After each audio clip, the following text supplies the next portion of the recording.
Olá, sou Beatriz, sou psicóloga. Gravei o vídeo anterior sobre psicologia, sobre como foi minha trajetória. E nesse vídeo eu falei que hoje eu estou na área de psicologia da saúde e psicologia clínica.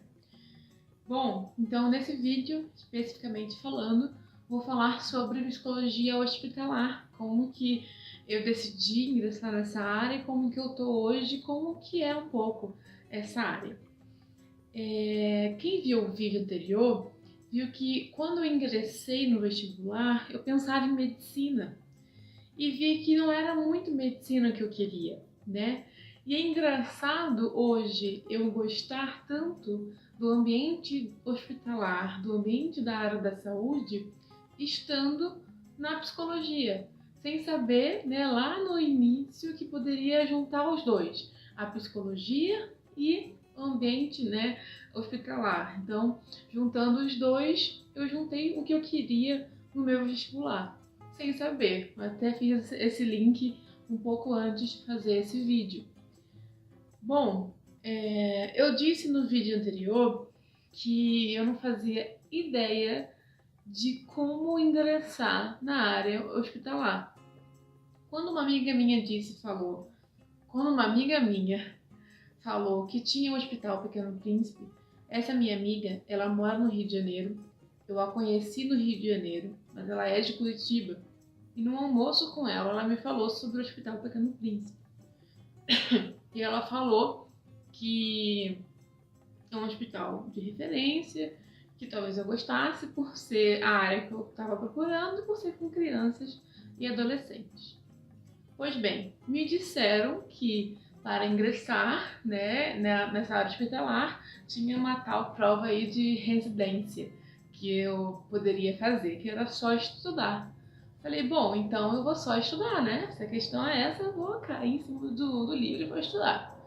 E assim eu fiz o ano de 2016 inteiro. Você pode perguntar para minha família, pode perguntar para quem quiser, meus amigos sabem disso. Eu fiquei o ano de 2016 estudando de 7h30 da manhã até de noite. Eu estudava e era muito bom estudar. Era muito bom pegar aquela matéria e falar, gente, que legal isso daqui. Né? Que prazeroso é estudar uma coisa que se encaixa com você, né? E aí eu fui fazendo as provas de residência, peguei provas anteriores de hospitais que disponibilizavam, né? No caso, o Hospital do Rio de Janeiro também peguei, que da UFRJ e também da UFR, né? Que disponibilizavam a federal. E peguei para poder fazer, para poder ver como é que funcionava, enfim. Peguei editais anteriores, fui fazendo prova, fui pegando Google, peguei uma coisa muito interessante. Eu fui olhar os editais anteriores, vi quem passou, né, nos primeiros lugares assim, procurava o nome no Facebook, o nome no Instagram, achava a pessoa, perguntava se tinha alguma dica, como que foi a prova e fui atrás. Bom, como na minha questão era uma... Como na minha visão era uma questão só de conhecimento, falei, vou estudar, vou passar, vou morar em Curitiba e pronto, né? Já tinha uma vontade de querer sair do Rio por questão de qualidade de vida, de violência, e enfim, essa é uma outra questão, um outro contexto. E aí fui fazer a bendita prova, né? Eu lembro que a prova foi no dia 27 de novembro de 2016, a minha prova. E fiz. Saí da prova do Pequeno Príncipe. Saí da prova achando que eu tinha ido muito mal. Muito mal. Caiu tudo que eu estudei, mas eu falei, nossa, eu fui mal e tal. Quando eu vi o resultado, eu tinha tirado a terceira maior nota. Então, eu fiquei em terceiro lugar na nota. Eram 3 vagas. Falei, passei, né? Chorei a peça, chorei. Liguei pro meu pai, liguei pra minha mãe, né? Só que tem uma tal de tal prova de títulos. Que eu não sabia. Então, eu não sabia nada disso. Então, tinha prova de títulos. Aí é aí que eu fui mal, né? Porque eu tinha alguns títulos, né? da minha pós-graduação, de alguns congressos, algumas pontuações, mas não tinha o suficiente para, enfim, passar nesse quesito. Então, conhecimento eu tinha, mas nesse quesito eu fiquei, então, consequentemente, não passei. Nessa hora, eu levei um baque, assim, eu fiquei bem chateada. Poderia ter desistido, no sentido de que muita gente desiste quando não acontece aquilo que ela se preparou, né? Quando é vestibular, quando é concurso. Mas era tanto o que eu queria, tanto, que eu falei, quer saber? Esse mesmo hospital, aqui no Príncipe, tem uma especialização que dura 2 anos e 2 meses, 3 meses, onde eles disponibilizam 600 horas de prática dentro do próprio hospital. Eu vou para lá, vou fazer essa pós, por que não, né? Já que o que me falta é prática, o que me falta é essa parte prática, né? E essa questão de títulos e tudo mais, eu vou em busca disso. É isso que eu quero, é isso que eu vou.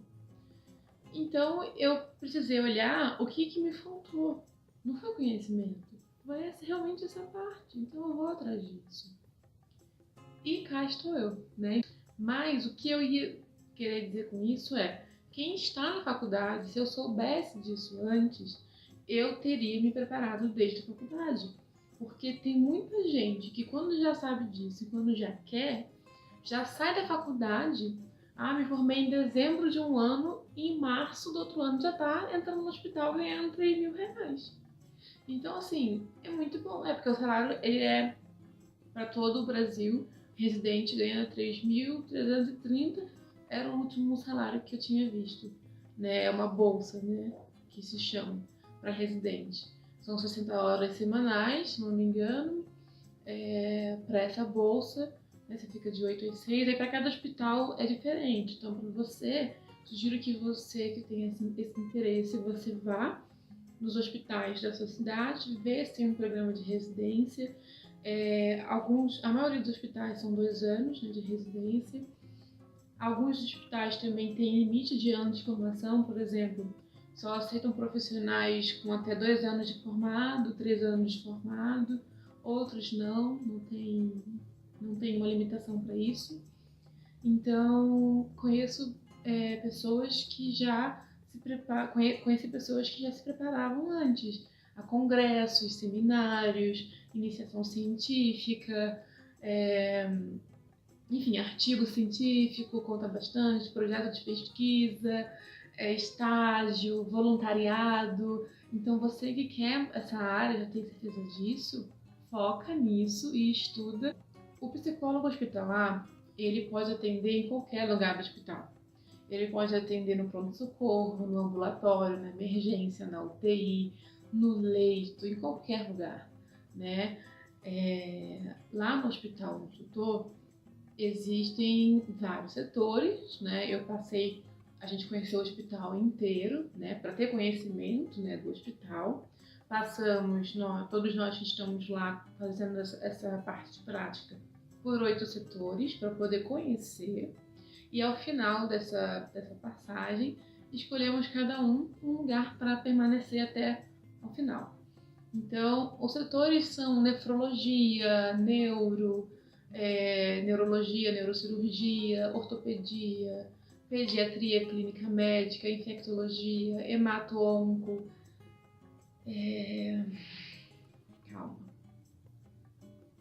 emergência, né, eu já falei, cardiologia, tem as UTIs, tem a UTI neonatal, enfim, e alguma outra eu tenho esquecido. E aqui eu tô hoje é a ortopedia. E aí a gente, como eu falei, pode atender em qualquer lugar. Ambulatório, leito, qualquer um desses postos, UTI, qualquer lugar o psicólogo pode atuar. Agora falando um pouco mais do contexto hospitalar.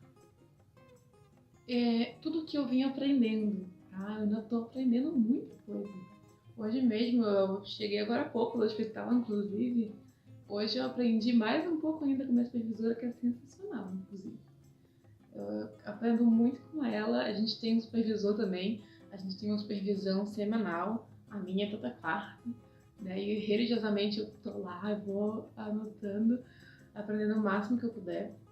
E dentro do contexto hospitalar, o paciente que está lá no leito, ele escolheu estar ali?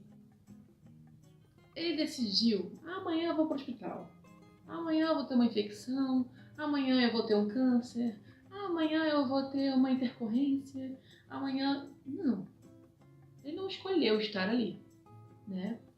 E aí, o que acontece no hospital?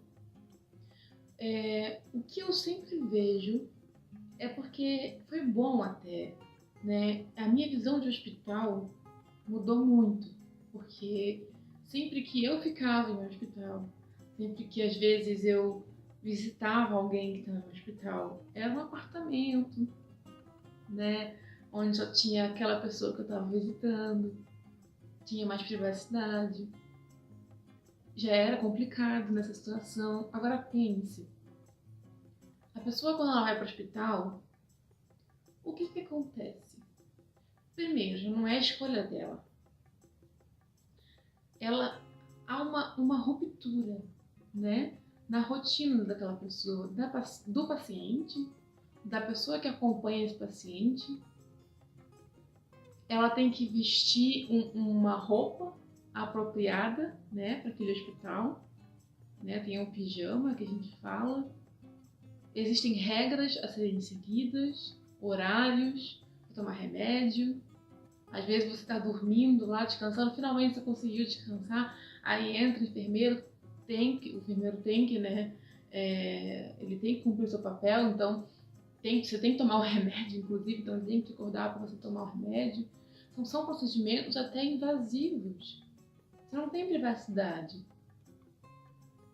Às vezes você está dividindo o quarto, né, a enfermaria, com outro paciente, com outro acompanhante, que às vezes é mais barulhento, fala um pouco mais alto.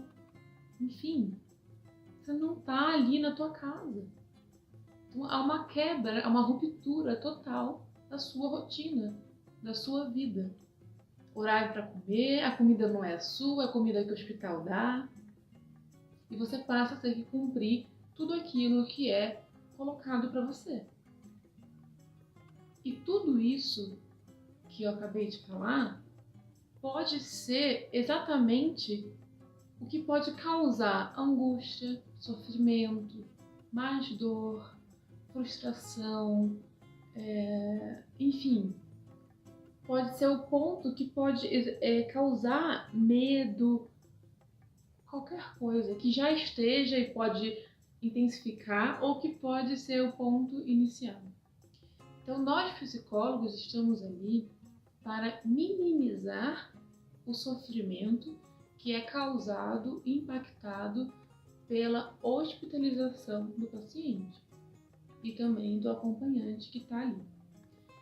Quando o psicólogo ele está perto desse paciente e desse acompanhante, ele precisa ter cuidado para também não ser invasivo mais do que já está sendo o contexto que ele está. Depois de tudo que eu falei, das regras da alimentação, do horário, da pessoa ao lado, do remédio, da seringa e do soro e da sonda, entende? Aí o psicólogo vai e quer falar, quer abordar, quer fazer triagem, quer avaliar. Esse é o momento? Será que é o momento de você ir lá? Será que de repente não pode voltar um pouquinho mais tarde? Será que ele está aberto, receptivo para isso agora? Então nós temos que ter cuidado para ver se não seremos mais invasivos do que já está sendo. Bom, quem o psicólogo atende? Dentro do contexto do paciente, ele atende o paciente e os familiares, acompanhantes desse paciente. Então, ele vai passando de leito em leito, né? Para verificar, fazer uma triagem, né? E verificar se aquele paciente, aquele acompanhante pode se beneficiar do seu serviço. Será que o seu serviço enquanto psicólogo será benéfico para aquele paciente que está ali? Será que vai ser bom para ele? Né? Então você vai, oferece o serviço, ele pode falar, não, não quero. Tudo bem. Caso você precise, então, eu estarei disponível, você pode solicitar que me chame. Esteja sempre à disposição. E vai para o outro. Você pode fazer sempre essa busca ativa, né, que é esse acolhimento de triagem, que a gente chama também. Mas, quando a enfermagem, a equipe de enfermagem, ou médico, ou outra pessoa também conseguir enxergar que há necessidade, eles também solicitam. Então, eles solicitam, chamam os psicólogos, o psicólogo responsável, né, pelaquela unidade desce e vai atender a demanda. E aí, até mesmo para verificar se há realmente uma demanda, né, que necessite de fato do psicólogo ou não. Então, faz essa busca, por exemplo, será que há uma demanda só do paciente ou só do acompanhante? Né? Enfim, você vai começar com uma triagem, verificar isso, depois você vai fazer uma avaliação. Agora, existe um desafio muito grande no hospital, que é o tempo. Porque o tempo é complicado. Eu vou até dar um exemplo de hoje.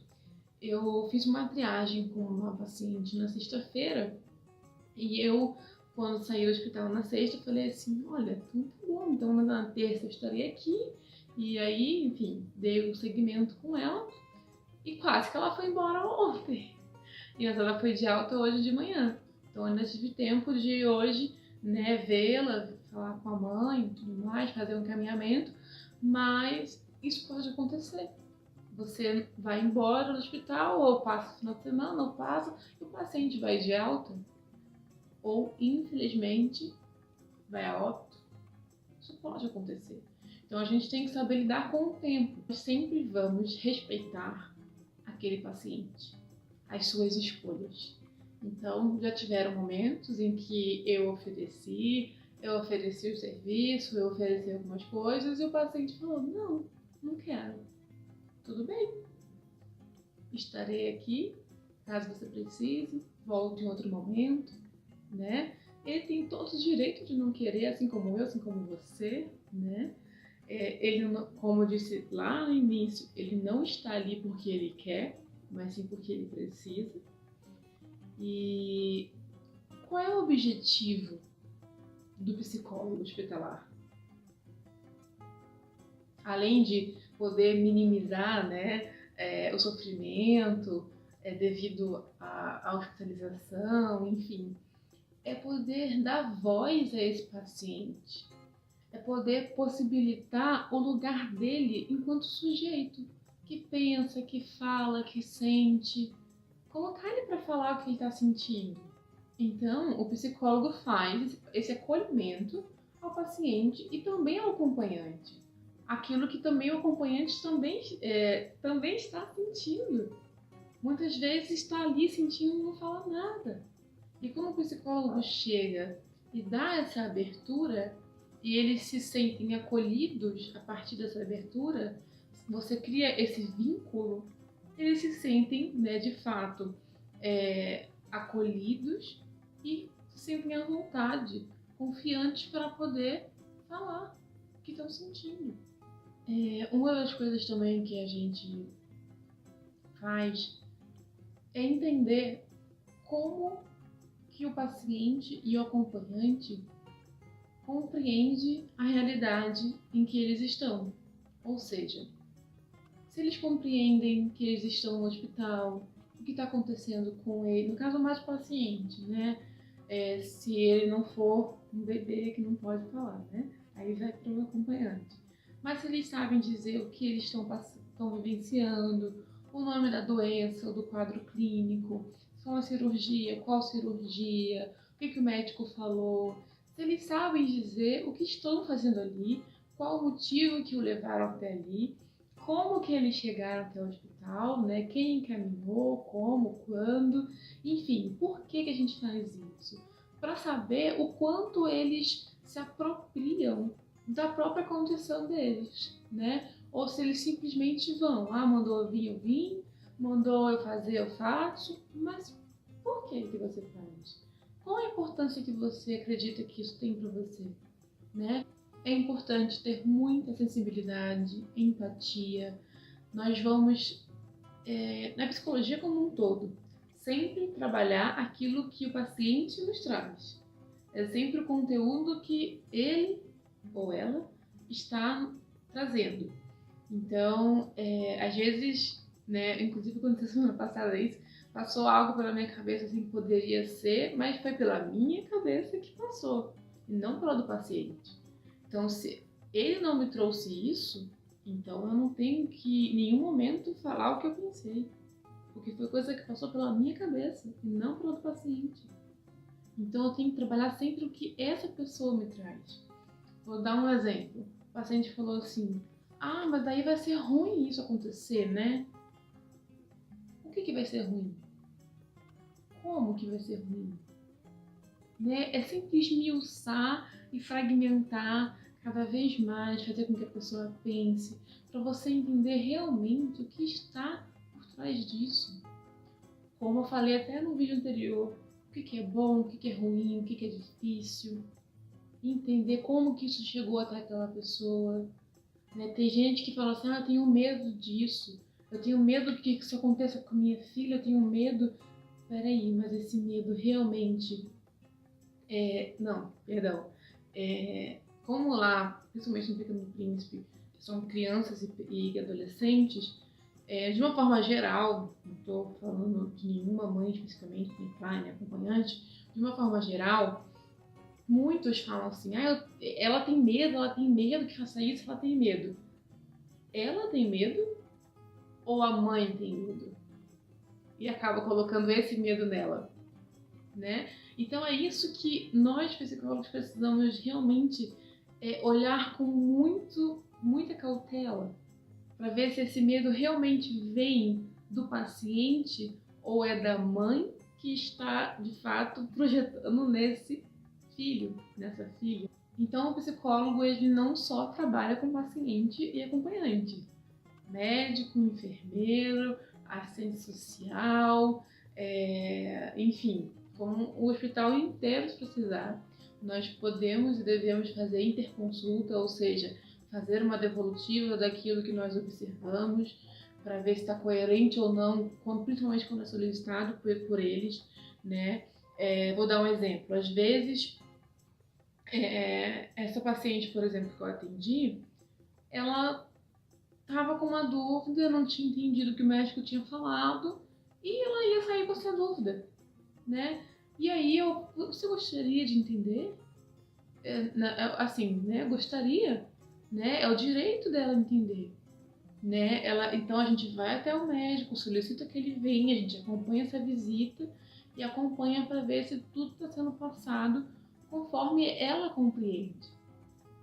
Né? Os termos médicos, técnicos, às vezes são falados não porque eles querem falar assim para que eles não entendam, porque é o termo deles falar, às vezes nem a gente entende. E por mais que a gente entenda, pelo convívio mesmo no dia a dia do hospital, como a gente tem muitos pacientes que podem vir, às vezes, de uma origem tão humilde, né, que talvez não teve muito estudo, às vezes a pessoa não sabe o que significa aquela palavra. Eu vou dar um exemplo daqui a pouco que eu lembrei que alguém na minha aula deu, na pós deu. Aí você pode falar, mas doutor, por mais que você saiba o significado, o que significa isso? Né? Para você também fingir que não entende e possibilitar que ele fale e ela também entenda junto com você. Teve uma vez na aula que uma das nossas colegas deu o exemplo que o médico chegou para dar o parecer de uma pessoa que estava hospitalizada, um familiar, e ela chegou perguntando, doutor, como é que ele tá? Como é que ele tá? Olha, infelizmente ele veio a óbito, né? E aí ela perguntou assim, mas ele tá bem? Ou seja, a pessoa não sabe o que significa óbito. Então, Nem tudo que é óbvio pra gente, nem tudo que a gente já sabe é garantia de que o outro também saiba. É possibilitar cada vez mais a humanização dentro do hospital. É você possibilitar, de fato, esse lado humano, possibilitar o lugar de sujeito do paciente. Só para deixar claro, o que é humanizar? Humanizar de uma forma bem clara e simples é quando, por exemplo, eu não falo... Você já viu lá o 310? O leito 310. Tem uma pessoa naquele leito. Como é que é o nome dele? Entende? Não tratar aquela pessoa que está ali como um leito, como o nome de uma doença, mas pelo nome que ela tem, que foi dado a ela. Chamar pelo nome, dar um bom dia. Isso que eu pude falar até agora é o pouco que eu aprendi até agora. E então, à medida que eu for aprendendo, eu posso até fazer um segundo vídeo de psicologia hospitalar, mas é uma área muito, muito rica. Tem uma paciente que foi de alta semana passada e ela me entregou 3 desenhos, assim, sabe? É muito... O retorno é muito gratificante. De você possibilitar a informação, de você possibilitar a humanização, de você, de fato, acolher aquela pessoa. Porque ela não quer estar ali. Não quer. Então, assim, cada vez que eu tô no hospital, eu vejo que é aquilo ali que eu quero, sabe? Talvez não seja no Pequeno Príncipe, não sei. Não porque eu não quero, mas porque eu não sei o futuro, né? Eu não quero ficar pensando muito no futuro, eu quero viver o hoje. Então, posso dizer que é uma experiência muito boa. Muito, muito boa. Então é isso. Eu espero que vocês tenham gostado. Quem de repente tiver interesse pela psicologia hospitalar e quiser entrar em contato comigo para falar um pouco, tirar dúvida, trocar alguma ideia, eu vou deixar meu e-mail aqui embaixo. E aí a gente pode trocar essa ideia, tá bom? Um beijo!